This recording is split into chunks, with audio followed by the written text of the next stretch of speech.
Hello, welcome to another edition of the Pace Report. I'm Brian Pace. Before I begin, please like, share, and subscribe to my videos both here on YouTube and Vimeo, as well as visit my website, thepacereport.com, for my weekly column, as well as my past segments. As you know, here on the Pace Report, it's been my mission and goal to pay respect to the past, present, and the future of our elders, and also the up-and-coming musicians that bring a very unique voice to the music. And tonight here on the Pace Report, I'm honored to sit down and break bread with the legendary Monty Alexander.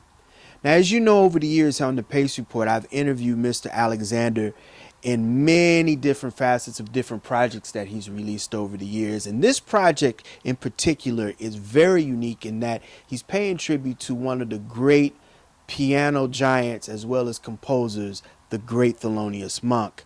In fact, his brand new record, Warlick a Hill, is a tribute to Thelonious Monk, but he brings his native Jamaican and reggae roots to Mr. Monk's music. Now, tonight's performance is taken from the Blue Note for his official record release performance of this project. And I had a chance to sit down to break bread with Mr. Alexander to talk about why he decided to do a tribute project to Mr. Monk at this stage of his career, as well as why Mr. Monk's music and his piano playing was very, very iconic, as well as brought a very different voice to the world of jazz.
I'm so happy that we're sitting here. And when I heard this record, there were two things that came into my mind.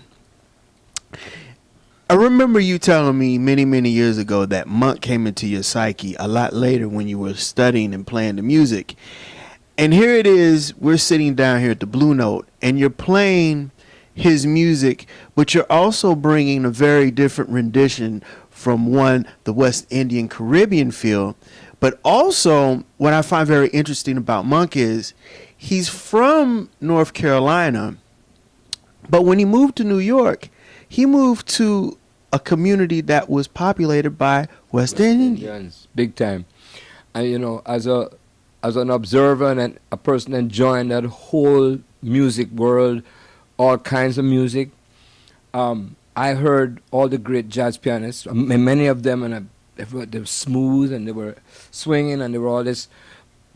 But I heard Thelonious play the piano, and then I heard his songs, several of those songs, and I always said to myself, man, that reminds me of some Calypso music. The rhythm, you could feel that rhythm in there. And then later on, I discovered that, yes, he came from North Carolina, Rocky Mount, came at 5 years old with his family, and grew up in that community, which was so many people from the islands, Barbados, Jamaica, Trinidad, Antigua, all these places. And that cemented this vision I had, how wonderful it would be to marry those melodies to Jamaican style rhythms. But it took another deeper respect because I was fascinated with the Rastafarian people from, I didn't become a Rastafarian, but I really appreciated where they were coming from, their philosophy. And right near my house was a place called Warwick Hill. You go up the hill, and that's where those guys would go up the hill to worship and praise. And I would hear the drums playing. You'd hear it coming from the hill and down in the plain. Boom, boom, boom, boom, boom. And I said, man, that is very, very hypnotic. And then a musician in the recording studio where I was playing piano for Studio One guys told me, so man, you ever hear about Monk? I said, no, not really. And he started telling me, man, you have to check out this guy. And he used the phrase, different. He said, so different. And as a young person, I haven't got an exact picture of what and what, but I had this inspired feeling I would love to see Thelonious have an opportunity to be around those folks. And it came from a kind of imaginary thing, but then the more I thought about it, I said, I want to do this. And I indeed went to the studio. It was about 2 years ago, and I cut all these tracks. Took a while for me to get myself together in many ways. And finally it came out 2 weeks ago. It was 45 on the jazz chart, and somebody said to me just now, it's number 4 in 1 week. Well, this is going to be on the charts for a while because Monk identified in the musical sense in America. He's up there with guys like Duke Ellington, Miles Davis, Nat King Cole. And the thing that I loved about Monk, and when I was listening to Monk at 14 and 13, he took stride and flipped it. He flipped everything. The way he spoke, he was flipping the words when he spoke. He was everything he did, and he had a way about him where when you and I would move right, he moving left. We're going down the hill, he going down there, but it seemed like he was going up the hill. He just had his own way. And I had been around him a couple of times. I saw him playing at the 5 spot, and he'd get up and dance on the stage, you know, when the saxophone solo was, Charlie Ross was playing the solo. One time I rode down an elevator, just me and Thelonious. And I remember he got on the elevator, and, you know, I don't know if he was messing with my head or he just having fun or who knows. And he stood in front of the elevator buttons, the 22nd floor, and Thelonious went, 2 and 3 is 5. Meaning, he was making the elevator buttons a calculator. He was calculating, and I got off in the lobby, and I said, you know, kind of grunted, see you, and he said something, and he stayed in the elevator, and he pressed more buttons. So it was like he was just doing his thing, you know, and I just bit by bit, every time I hear him playing the piano, he was his own person. So you had to love him. You had to love him for who he was and how he was. And The guy was telling me, talking about the West Indian connection. It was this video somewhere. He's in Europe. He loved it when he could rest. He'd be lying down on the bed, taking a rest, just maybe sleeping, half awake. And the waiter came in the room to say, Monsieur Monk, what can I get you? Monk said, rice and peas. He got up and said, rice and peas. Guy just told me this. So that's from his childhood.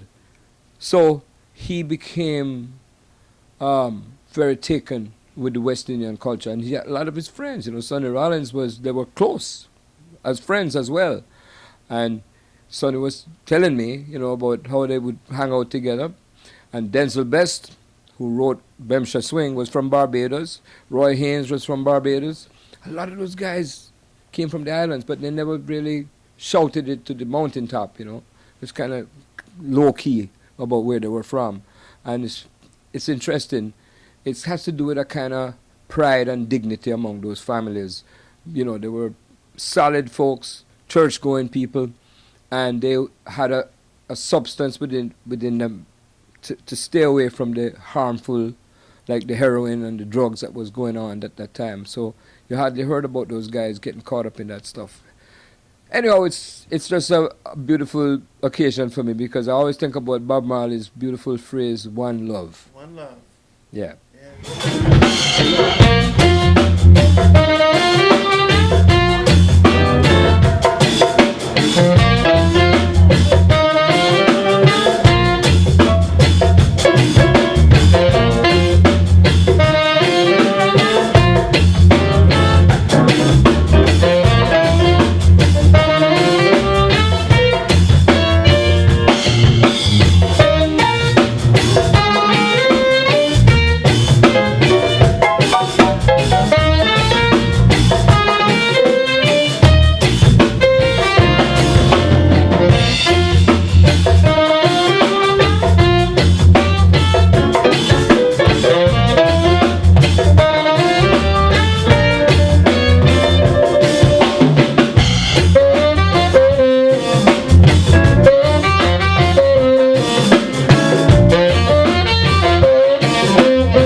Monty, you have made it your whole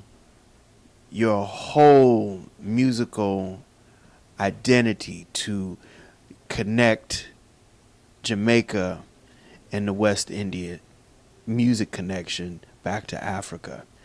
And I think this is so beautiful because this is jazz is American roots music, but it's from all over the world. Yes, it's the roots music, but it's America's classical music because that's Duke Ellington is our Beethoven and Bach and Brahms and Mozart, and Duke was among others, Fletcher Henderson. Those people were writing all that music, and I think Duke Ellington himself was a man who took pleasure and privilege in bringing certain idioms together. You heard it in his masterpieces, and Duke was one of those people, and some other persons, Thelonious one of them, he didn't announce it, but you heard it. And here we are, in the year 2019, we're still vibrating his music because it's like brand new. There's nothing old about it. It's all natural. He didn't go to school to learn this. He got it himself. He figured the stuff out. So I'm honored to have had this opportunity. You know, Monty, as a pianist and as a person who's witnessed the music, another attribute to Thelonious Monk is his compositions. Oh man. He had a mind musically that no one in the idiom of not even jazz or even just modern music could even communicate but him. I don't know how to explain it, and that's part of the magic. You can't explain it. And by the way, I feel that way about what happens when we play this music. But it's like how are you going to explain it? And this is where I have a little struggle because I appreciate the academies, the schools of learning, where I never had the opportunity to go to a music school. Whatever I picked up just on the street corner, literally from being around my heroes. But there is this unspoken thing, and the only word you can come up with are two words. One of them is mystery, the other one is magic. The one that gives you the goosebumps. You can't explain a bird flying, taking off, or the jet plane going up in the air, and so many things. And I feel that same way about this music when people are up there sharing this music together, celebrating what we share together in the so-called jazz world. And when it's happening, why do we get joyful? Why do we get happy? And people want to hear that rhythm, they want to dance. And for me, the rhythms of Jamaica are as profoundly affecting as when I hear Duke Ellington, Sam Woody out on the drum and they're playing, things like what they used to be or whatever it is. So it's all the same in terms of how you feel, and the rhythm is the heartbeat. And my dear friend Randy Weston, Oh, God rest his soul. God rest his soul, Randy, we used to talk about that because I had the honor of touring Europe with him with the two pianos. So, and I used to hear him get down in his thing, and he always had a beautiful smile as he discussed Africa and the heritage that came to the Caribbean, unwanted trips through the passage there, and how it went up to New Orleans, as we say, that's the most northern part of the Caribbean. Mm-hmm. And then sometime it went to a place where the Spanish had been, and so they have the Latin influence, or some places where the French had been, and you have the French influence, and where the British came.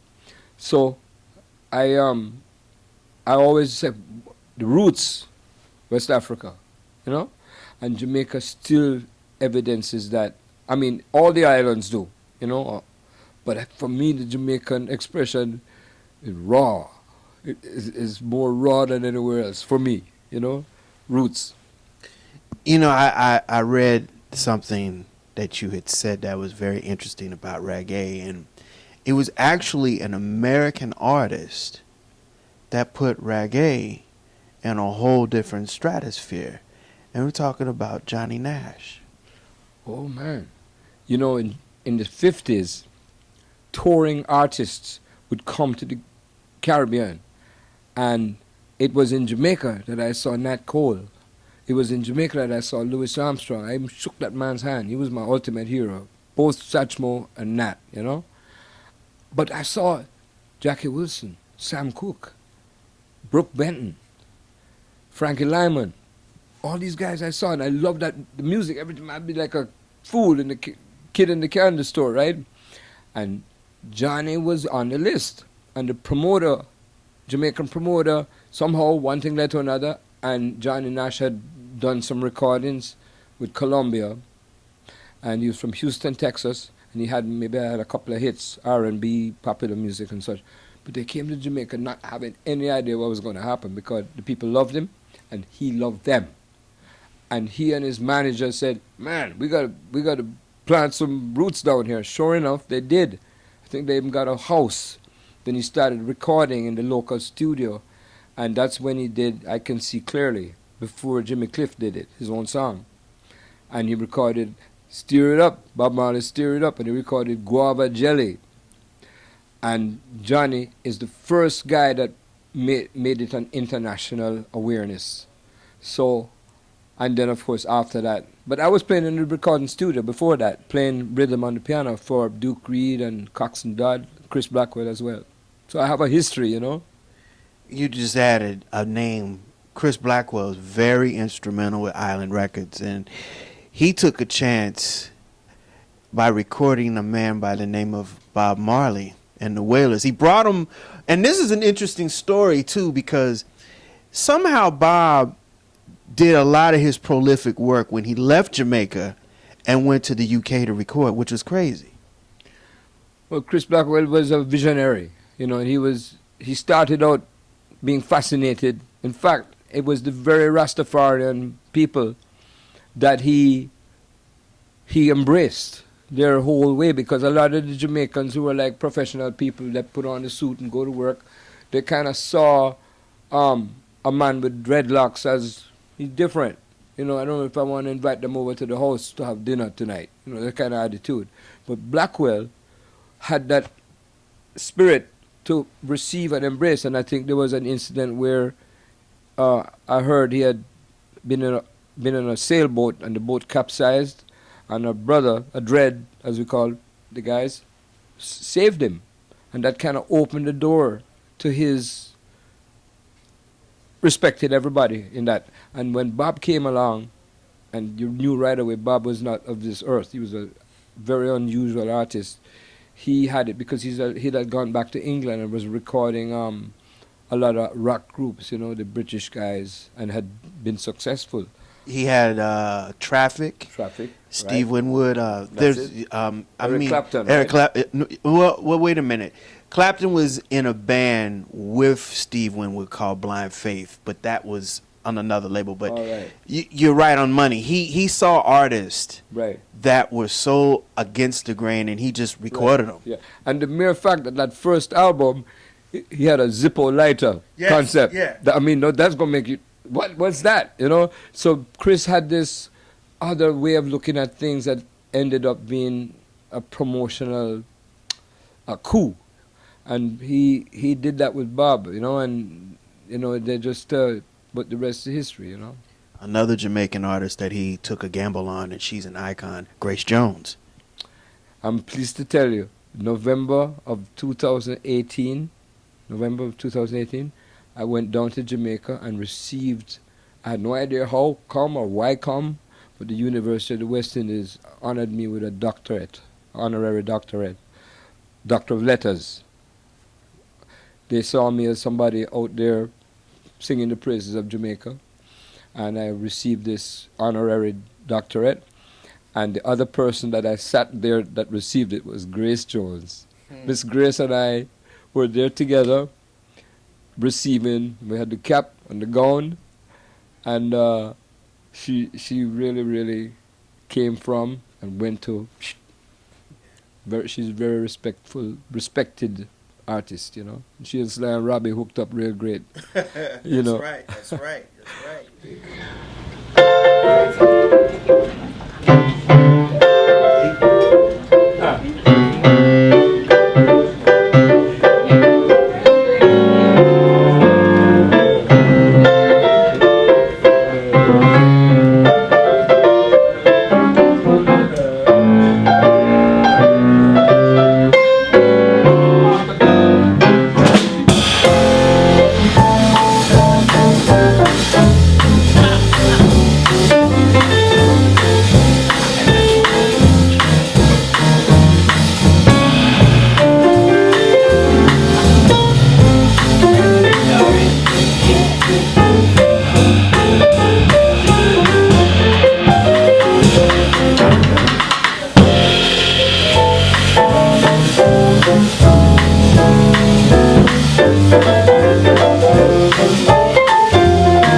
I'm gonna name you some artists, and I want you to explain how they're very, very important to the idiom of calypso and world music. And the first one is Sugar Belly. And Sugar Belly is interesting because we talked about Sonny Rollins, and this is a very, very important connect to jazz and also calypso. Well, Sugar Belly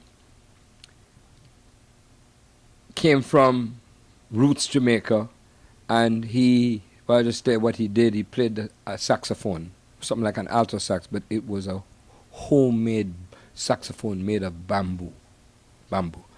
And he fashioned a matchbox, the matchbox with the matches in there, and that's how, as I understood it, he made the reed, so he could blow the saxophone. So Sugar Belly was from the raw earth, and he had a sound. And when he played those old time songs, there was nothing else like it, because you didn't hear the saxophone that much. You heard the guitars and the banjos and all these homemade instruments. But I know Mr. Sonny Rollins well. We have had several wonderful conversations, and among the people we talk about, we refer to Sugar Belly, as well as guys from the early decades that came to New York. There's a guy named Gerald Clark, and he had his troubadours singing the old songs. You do know that Minister Farrakhan was not named Charmer, That's right. and he was from one of the smaller islands, and he was a dynamite calypso singer, and then he found a spirituality in Islam. So there is a rich heritage of that music. Anyhow, who else? I was just amazed. This guy is very important. In fact, you mentioned it tonight on the band stage. Lord Flea. Where did the naughty little flea go? Nobody know, nobody know. Lord Flea. Lord Flea, he had his success when he moved to the Bahamas, as I heard it. But he had all these calypsos. Some of them Harry Belafonte had recorded. But Lord Flea was one of the kings of the whole calypso idiom. But not so much the Trinidadian with the horn playing like Lord Kitchener and Mighty Sparrow. But Lord Flea was his own man. And he had the funny songs. Harry Belafonte recorded Shake, Shake, Shake, Sonora, Shake Your Body Line, all these old songs that everybody knew them in Jamaica. And I never saw him in action, but he had a guy who would play the top bass with him, the string and the map stick, boom, boom, and that was, Danny Ray, Big Black, Fish Ray, I think was his name. But those were musicians that affected me in a very big way, and I couldn't wait to grab my accordion and play along with the records, and also go by these various areas where the calypso bands. There was a guy named Lord Power, Count Lasher, and I'd be in there playing the old songs with those guys, and they welcomed me. Was the great thing about the older musicians. Without with no exception, they welcomed me. Come join us, Monty. And I was like 10 years old, and I'm playing the accordion, playing those guys. But the songs that Lord Flea gave us are some of the standards. He's responsible for the whole calypso movement here in America, right? I wouldn't say so. He was I think he was originally from Jamaica. I can't say that for sure. It may have been the Bahamas. But there was a guy named the Duke of Iron, and he was back in the 30s. The Duke of Iron was one of the kings of the calypso movement. He came to America, and he had a hit record that came from the island thing, Run Joe, something like that. And Louis Jordan had recorded the song. Sure did. That's right. But other than him, there were other bands, and of course the influence of the Trinidadians. Kitchener. You talk about profound lyrics, talking about what was in the newspaper, but put the humorous bent on it, and the little risky thing that would be happening, everybody enjoyed singing. So the Mighty Sparrow took up from that tradition, and a lot of those were recorded in England with British and West Indian musicians. So It was those guys that really put it on the map, the Calypso in America. And then, of course, it's sad to see it kind of faded into the background. But when you think about the hip hop, what those young guys coming up with, it's not far from, talking the stuff. They're telling stories, satirical, and also, you know, some hard facts as well.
How do you tell somebody from another country to formulate and explain their musical ideas into one verse, but also expressing themselves in the instrument, whether it be piano, whether it be guitar? How do you develop your voice for that? Because, I mean, you're in a very, very unique lane by yourself. You know that, right? You've been in that lane for like 5 decades. Well, I can't really even answer that question because to me it's just been a magical ride. Honestly speaking, I'm not downplaying it because I know it's kind of like, wow, how'd that happen? And I mean, tonight, I don't know what got into me, but I told the people, folks, I never went to music school, And I heard about some musicians I really admired that didn't read, and Wes Montgomery, Earl Garner, some of these great men, they didn't even get into the school thing. And for me, the school is important, but sometimes it can suck the soul out of you. So it's not about school, but you want to surround yourself with people who are smarter than you to some extent and draw from their wisdom and experience. And for me, it was always, I just couldn't wait to hear a story when Clark Terry might start talking. Man, I remember when I was with Duke and then start telling you about when he hung out with Jimmy Blanton and Herb Jeffries and, or Ray Brown telling me about some incident, when he met Dizzy. And that's what, so when I play that note on the piano, I'm not just playing the note. I'm playing those people. I'm playing the story.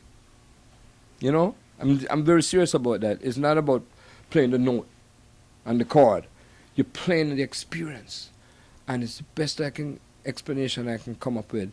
It's all, here's the word, magic. That'll do it again for another edition of the Pace Report. I'm Brian Pace. I'd like to personally thank the talented Monty Alexander for his time. Make sure you buy and support his brand new CD, Warlicka Hill, which is now available on iTunes, Amazon.com, as well as CD Baby. I'd like to personally thank the staff and management at the Blue Note for their warm hospitality. Also, please like, share, and subscribe to my videos both on YouTube and Vimeo. And visit my website, thepacereport.com, for my weekly column as well as my past segments. Until next time, remember, if it's in the groove, it'll make you move.